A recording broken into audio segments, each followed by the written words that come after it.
చెడ్డవాళ్ళు ధనవంతులుగా ఉంటున్నారు, ఇంకా ధనాన్ని సంపాదిస్తున్నారు చెడు పనులు చేసి.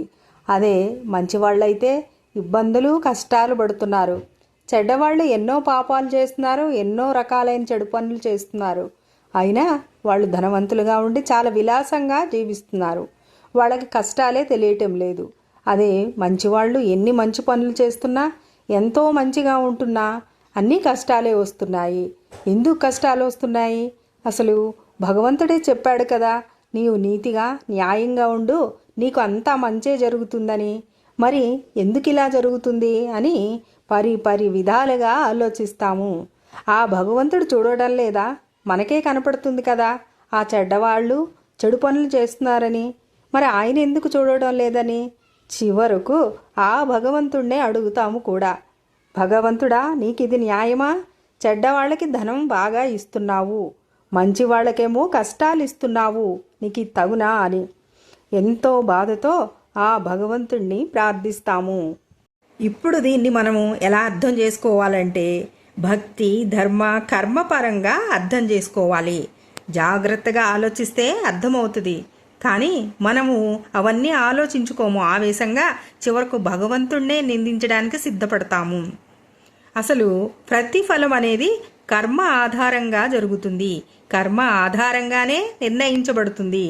భగవద్గీతలో ఒక శ్లోకంలో శ్రీకృష్ణుడు ఇలా చెప్తాడు, గహన కర్మణో గతి. కర్మ ఫలితాల మార్గం చాలా సూక్ష్మమైంది. మనం దాన్ని పూర్తిగా అర్థం చేసుకోలేము. ఏదేదో ఆలోచిస్తాం, కానీ అసలైందే మర్చిపోతాం ఆలోచించకుండా. అసలు చెడ్డవాడు ఇప్పుడు ధనవంతుడుగా ఉన్నాడు అంటే అది అతని పూర్వజన్మలో చేసిన మంచి పనుల ఫలం కావచ్చు. ఇప్పుడు చెడ్డవాడు అయి ఉండొచ్చు, గత జన్మలో మంచివాడు ఉండి ఎన్నో మంచి పనులు చేసి ఉండొచ్చు. ఆ ప్రతిఫలమే ఇప్పుడు అతను అనుభవిస్తున్నాడు. అదేవిధంగా మంచివాడు ఇబ్బందులు పడుతున్నాడు అంటే అది అతని పూర్వజన్మ కర్మల ఫలం అవ్వచ్చు. ఇప్పుడు మంచోడు అయి ఉండొచ్చు, గత జన్మలో ఎన్నో చెడు పనులు చేశాడేమో, అందువల్లనే ఇప్పుడు కష్టాలు పడుతున్నాడు. ఆ విధంగా మనం అర్థం చేసుకోవాలి. కాబట్టి ధనాన్ని ధర్మంతో కొలవకూడదు ఎప్పుడైనా సరే. ధనం అనేది భౌతిక ఫలం, కానీ మనం అడుగుతున్నది మాత్రం ఆధ్యాత్మికమైన న్యాయం. శివుడు విష్ణువు లేదా ఆ పరమాత్ముడు అంటే ధనం కాదు, శాంతి జ్ఞానం భక్తి వంటి విషయాలు అందిస్తారు. మన కర్తవ్యం ఏమిటి అంటే ధర్మబద్ధంగా జీవించడం. కర్మ ఫలితాల గురించి ఆలోచించాల్సిన అవసరమే లేదు. ఈ పని చేస్తే ఆ లాభం వస్తుంది, ఆ పని చేస్తే ఈ లాభం వస్తుంది అని లెక్కలేసుకోవద్దు. ఎప్పుడైనా మన పని ఎప్పుడైనా మన బాధ్యతను సరిగ్గా నిర్వర్తించడం, అంతే. అదే మన బాధ్యత. మిగతాదంతా ఆ భగవంతుడి మీదే భారం వేయాలి. ఆయనైతే అన్యాయం చేయడు, ఎప్పటికైనా న్యాయమే చేస్తాడు. అప్పటి వరకు ఓపిక పెట్టాలి, అంతే. ఆ ఓపిక పెడితే అప్పుడు మనకు అనుకున్నవన్నీ సాధించి తీరుతారు, అంతే. నిజంగా అసలు ధనవంతుడు అంటే ఎవరు అని మనకు మనం ప్రశ్న వేసుకోవాలి ఒకసారి. ధనవంతుడు అంటే వాళ్ళ జీవితంలో ధనం ఉంది కానీ ఇంకేమీ ఉండదు. ఆ ధనం అనేది కూడా తాత్కాలికమే, అది గుర్తుంచుకోవాలి ఎప్పుడైనా సరే.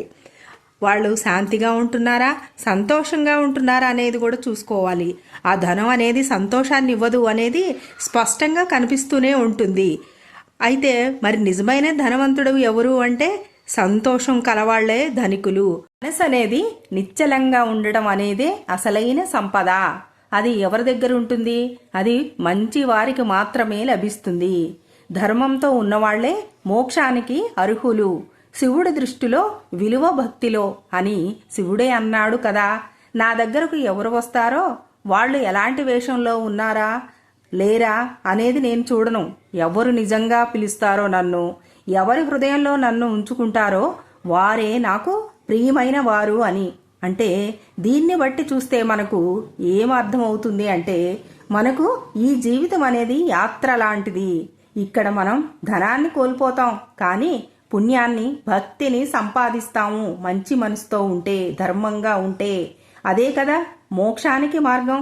ఒక చెడ్డ వ్యక్తి రాజ్యాన్ని సంపాదించవచ్చు తన పాప పనుల వలన, ఏదైనా కానీ అతని వద్ద ఉన్న ధనంతో ఏదైనా కొనగలడు. కానీ ఎదురుగా ఒక మంచి వ్యక్తి వచ్చి నీ హృదయం నిశ్చలంగా ఉందా, నువ్వు సంతోషంగా ఉన్నావా అంటే ఏం చెప్తాడు? మౌనమే కదా అతని సమాధానం. కానీ ఒక గొప్ప భక్తుడు, అతను దరిద్రుడైనా సరే ఏం చెప్తాడు? నా హృదయంలో శివుడు పేరే నిత్యం మ్రోగుతుంటుంది అని. అదే కదా అసలైన మోక్ష బంధువు. మంచితనాన్ని నమ్మాలి, భగవంతుడిపై విశ్వాసం ఉంచాలి. ఫలితాలు ఆలస్యం కావచ్చు, కానీ తప్పకుండా ఏదో ఒక రోజు వస్తాయి. నమ్మకం అనేది ముఖ్యం, భక్తి అనేది ముఖ్యం. ఇక్కడ ధర్మం కూడా అంతే ముఖ్యము. ఈ సందర్భంగా ఒక మంచి కథను తెలుసుకుందాము. పూర్వకాలంలో ఒక గ్రామంలో ధనవంతుడైన ఒక వ్యాపారి ఉండేవాడు. అతని పేరు రాఘవయ్య. ఆయన పేరుకు పెద్దే, దానికి తగ్గట్లుగానే తగిన గౌరవం ప్రజల నుంచి లభించేది. కానీ అంతటి పలుకుబడి వెనుక లోపల అతను చేసేదేంటి? ప్రజలను మోసగించే పని చేసేది, స్వార్థంతో బతకటం, ఎన్నో రకాలైన అవినీతి పనులు చేయడం, పైకి మాత్రం చాలా మంచివాడిగా జీవించటం. ఇది అతని జీవితం. అతను అనుకుంటూ ఉంటాడు, నన్నెవరూ గమనించట్లా, నేను ఎన్ని చెడ్డ పనులు చేసినా ప్రజల నుంచి నాకు ఎంతో మర్యాద లభిస్తుంది, ఇంకా నాకేంటి అని అనుకుంటూ ఉంటాడు. కానీ ఆ పైనున్న భగవంతుడు చూస్తూనే ఉంటాడు కదా అనే ఆలోచన అతనికి రాలేదు. ఒకవేళ వచ్చినట్లయితే మంచిగా ధర్మంగా ఉండేవాడు. లేదు కాబట్టే ఆ విధంగా అతను జీవనాన్ని గడుపుతున్నాడు. అతని ఊరిలోనే కొంచెం అతని ఇంటికి దగ్గరలో ఒక వృద్ధుడైనటువంటి ఒక అతను ఉండేవాడు. అతని పేరు రామరాజు. అతను ఎప్పుడూ పూజలు చేసుకుంటూ జపం చేసుకుంటూ జీవించేవాడు. ఇతను కటిక పేదవాడు. అతను ఎంత ధర్మంగా జీవిస్తున్నా అతని వద్ద ధనం లేదు. ఆకలితో పడుకునే రోజులు కూడా ఉన్నాయి అతనికి. అతనికి ఇల్లు కూడా ఏ కాలంలోనైనా ఇబ్బందులు పడేలాంటి ఇల్లు అనమాట. వర్షం వస్తే వర్షం కురిసేది, చలి వస్తే చలికి ఇబ్బంది, అన్ని రకాల ఇబ్బందులు ఉండేవి ఆయనకి. కానీ ఏ రోజు కూడా ఆయన ధర్మం తప్పలేదు. నిజాయితీగా ఉంటూ జపం చేసుకోవడం, పూజ చేసుకోవడం, ఇదే అతని జీవితం అనమాట. ఒకరోజు దేవాలయానికి వెళ్ళి శివుడు ముందు కూర్చొని భక్తితో ఇలా అడుగుతాడు. అతను గమనిస్తున్నాడు కదా, చెడ్డవాడైన ఆ రాఘవయ్య ఎలాంటి చెడ్డ పనులు చేసినా అతనికి ధనం వస్తుంది కదా. ఇవన్నీ ఆలోచించుకొని ఒకరోజు గుడికి వెళ్ళి ఆ దేవుడు ముందు కూర్చొని భగవంతుణ్ణి ఇలా అడుగుతాడు. బాగా దుఃఖం వస్తున్నా రామరాజు ఆ దుఃఖంలోనే భగవంతుణ్ణి ఇలా అడుగుతాడు. మహాదేవా, నేను నిన్ను భక్తితో పూజిస్తున్నా, ఎంతో శ్రద్ధతో ధర్మంగా జీవిస్తున్నా, కానీ నా జీవితంలో మాత్రం అన్నీ కష్టాలే, అనేక రకాలైన ఇబ్బందులే, ధనం లేదు, ఇలా ఎన్నో సమస్యలతో జీవిస్తున్నా. అదే నా ప్రక్కింటి వాడు ధనంతో ఉంటూ చాలా విలాసంగా జీవితాన్ని గడుపుతున్నాడు, ప్రజలందరినీ అతని వైపుకు తిప్పుకుంటున్నాడు. అతడు నీకు పూజలు చేయడు, ధర్మబద్ధంగా కూడా జీవించడు. మరి నువ్వు చూడట్లేదా అతన్ని? నన్ను చూడట్లేదా? నువ్వే చెప్పావు కదా న్యాయంగా ఉండు, నీకంతా మంచే జరుగుతుంది అని. మరి ఎందుకు ఇలా చేస్తున్నావు? ఇది నీకు న్యాయమా? ఇది నీకు తగునా అని బాగా ఏడిచి అడుగుతూ ఉంటాడు. అలా కొద్దిసేపు అక్కడే కూర్చొని బాగా దుఃఖించి కొద్దిసేపటి తర్వాత ఇంటికి వెళ్ళిపోయి హాయిగా నిద్రపోతాడు. అప్పుడు శివుడు అతని కలలో ప్రత్యక్షమవుతాడు. రామరాజుతో ఇలా అంటాడు. రామరాజు, నువ్వు ఈ జన్మలో ధర్మాన్ని పాటిస్తున్నావు నాకు తెలుసు, కానీ గత జన్మలో నువ్వు కొన్ని తప్పులు చేశావు. వాటి ఫలితమే నీకు ఈ కష్టాలు, ఇబ్బందులు. అయితే ఆ వ్యాపారి గత జన్మలో చేసిన కొన్ని మంచి పనుల వలన అతను ఈ జన్మలో ఇలా జీవిస్తున్నాడు. కానీ ఇవే అతనికి చివరి పుణ్యఫలాలు. ఈ జన్మలో పూర్తి అధర్మంగా జీవిస్తున్నాడు కాబట్టి ఇవే అతనికి చివరి పుణ్యఫలాలు. భోగంలో జీవిస్తున్నాడు, కానీ మరణం అనంతరం తీవ్రమైన నరకం ఎదుర్కొంటాడు. ప్రస్తుతం నీవు కష్టపడుతున్నావు, కానీ మరణం అనంతరం స్వర్గంలో ఉండేది నీవే, మోక్షంలో కూడా స్థానం నీదే అని. ఇక ఆ మరుసటి రోజు రామరాజు ఏడవలేదు, బాధపడలేదు, నవ్వుతూనే ఉన్నాడు. అతని కళ్ళల్లో శివుడి జ్ఞానం ప్రకాశించింది. అందుకనే అతనిక తన జీవితంలో అసంతృప్తి అనేదే ఎరగలేదు. ఎప్పుడూ కూడా హాయిగా సంతోషంగానే ఉన్నాడు. ఆధ్యాత్మికంగా జీవించి చివరికి ఒకరోజు గంగా తీరంలో మరణిస్తాడు. అప్పుడు శివుడు స్వయంగా మోక్షాన్ని ప్రసాదిస్తాడు రామరాజుకి. ఇంకా కొంతమంది ఈ విధంగా కూడా ఆలోచిస్తుంటారు. దేవుడు ఎందుకు కొంతమందిని అంగవైకల్యంతో, కొంతమందినేమో సంపూర్ణ ఆరోగ్యంతో పుట్టిస్తాడు అని. ఈ ప్రశ్నకు కూడా మనం ఇలా అర్థం చేసుకోవచ్చు. కర్మ సిద్ధాంతం, ఆధ్యాత్మిక తత్వం, జీవుడు ప్రయాణం వంటి అంశాల ద్వారా గత జన్మలో చేసిన పుణ్యాలే మంచిగా పుట్టే అవకాశాన్ని కలిగిస్తాయి. గత జన్మలో చేసిన పాపాలు, దుర్మార్గాలే ఈ జన్మలో అంగవైకల్యం లేదా దుఃఖ రూపంలో అనుభవించాల్సి రావచ్చు. దేవుడు వివక్ష చూపించడం కాదు, అది ఒక న్యాయ పద్ధతి. భగవంతుడు న్యాయవంతుడు. ఈ జన్మలో వైకల్యము అంటే ఆత్మపరంగా శుద్ధి సాధన. కొంతమంది అంగవైకల్యంతో పుట్టి కూడా గొప్ప మనుషులుగా ఎదుగుతారు. అంగవైకల్యం వారి ఆత్మను పరిపక్వం చేసే సాధనగా మారుతుంది. ఉదాహరణకు శ్రీ శ్రీ రవిశంకర్ గారే చెప్పారు, మనిషి శరీరం కాదు, ఆత్మ.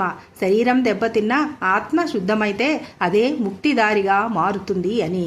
దేవుడి సంకల్పం ఏమిటి అంటే ప్రతి జీవుడికి ఒక ప్రత్యేక పదం ఇవ్వడం.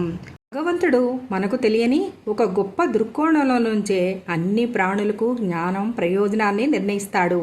మనం చూసేది ఒక జన్మ మాత్రమే, కానీ దేవుడి దృష్టిలో అనేక జన్మల ప్రయాణం ఉంటుంది. ఒక అంగవికలుడు కూడా మరొకరికి ప్రేరణగా మారవచ్చు. ఒక్కవారి బాధ వందల మందిలో మనస్ఫూర్తి, దయా, సేవాభావాన్ని నింపుతుంది. ప్రతి జీవికి దేవుడి ప్రేమ సమానమే. బయట చూసిన వివక్ష లోపంలో కాదు, దేవుని దృష్టిలో ప్రతి ఆత్మ విలువైనదే. శరీర ధర్మం కంటే ఆత్మధర్మ గొప్పది. కాబట్టి ఇదంతా కూడా మనకి ఎప్పుడు అర్థమవుతుంది అంటే మనం భగవంతుణ్ణి పూర్తిగా తెలుసుకున్నప్పుడే. కానీ మనం తెలుసుకోవలసిన విషయం ఏమిటి అంటే ఇది ఒక వివక్ష కాదు, ఇది అనుగ్రహంలో ఒక భాగం. కొంతమందికి శరీర శుద్ధిని ఇస్తే మరి కొంతమందికి మనసు శుద్ధిగా వస్తుంది. చివరికి అందరూ ఆ భగవంతుడి వైపే ప్రయాణించే మార్గమే ఇది. ఏది ఏమైనా చివరకు నిజమైన గెలుపు ఏంటి అంటే ఆత్మశాంతి గలవారిదే.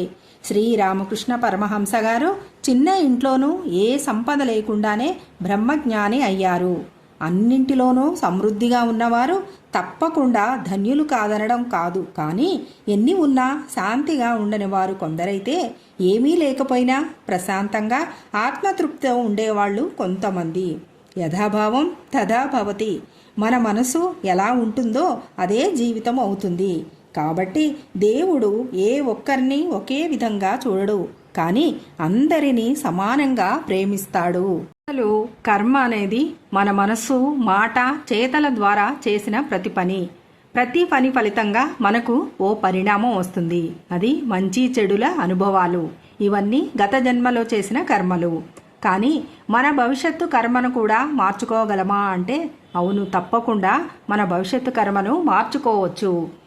ఒకసారి ఓ యువకుడు ఒక పెద్ద పండితుడి వద్దకు వెళ్ళాడు. స్వామి, నా జీవితం నిండా అన్ని కష్టాలే ఉన్నాయి. ఇది పాత జన్మల కర్మల ఫలమట. మరి ఇప్పుడు నేనేం చేయగలను అని అడుగుతాడు ఆ పండితుడిని. అప్పుడు ఆ పండితుడు, బాబు, పాత కర్మలు నీపై వర్షంలాగా పడుతున్నాయి. నీవు మార్చలేవు వాటిని, కానీ ఒక గొప్ప గొడుగును మాత్రం తీసుకోవచ్చు. ఆ గొడుగు ఏమిటి స్వామి అని అడుగుతాడు ఆ యువకుడు. నూతన శుభకర్మలు. అవి మంచి పనులు, జ్ఞానం, సేవ, భక్తి. ఇవే కొత్త గొడుగు. ఈరోజు నువ్వు మంచి ఆలోచించు, మంచి మాటలు చెప్పు, మంచి సేవ చేయి, దేవుడిని స్మరించు. ఆ రోజు నుంచే నీ కర్మ మారటం ప్రారంభమవుతుంది. కర్మ మారాలంటే 5 మార్గాలు ఉన్నాయి. మొదటిది మనసు మారాలి. మనం చేసే పని ముందుగా మనలో ఆలోచనగా మొదలవుతుంది. చెడు ఆలోచనలను వదిలిపెట్టి దయతో, శాంతితో, ధైర్యంగా ఆలోచించడం మొదలు పెట్టాలి. ప్రతిరోజు ఒక మంచి పనైనా చేయాలి. అంటే ఓ మొక్క నాటడం, ఆకలితో ఉన్నవారికి అన్నం పెట్టడం లాంటివి. అవి వెంకటేశ్వరుని వద్ద మన పుణ్యం ఖాతాలో జమ అవుతుంది. మూడవది భగవంతుణ్ణి ప్రతిరోజు పూజించాలి. భగవంతుడి నామస్మరణ, శ్లోక పఠనం, భగవద్గీత పఠనం ఇవన్నీ కూడా మన కర్మచక్రాన్ని శుద్ధి చేస్తాయి. నాలుగవది సాత్విక జీవనం. హింస లేకుండా, అహంకారం లేకుండా జీవించడం. ఇది మన బాధలను తక్కువ చేస్తుంది. ఐదవది శరణాగతి. ఓ స్వామి, నాకేమీ అర్థం కావడం లేదు, కానీ నిన్నే ఆశ్రయిస్తున్నాను. ఇదే అత్యున్నత మార్గం. భగవంతుడు సర్వధర్మాన్ పరిత్యజ్య మామేకం శరణం వ్రజ. శరణాగతి అన్నదే కర్మ మారే తలుపు. పాత కర్మలు మన చేజారిన నీడల్లాంటివి. కానీ మన చేతిలో ఉన్నది ఈ క్షణం, ఈ నిమిషం. ఇది ధర్మంగా, భక్తితో, ప్రేమతో నింపితే ఓ కొత్త కర్మను రాసుకుంటాము, కొత్త జీవితాన్ని మొదలు పెడతాము. సర్వేజన సుఖినో భవంతు, లోకా సమస్త సుఖినో భవంతు.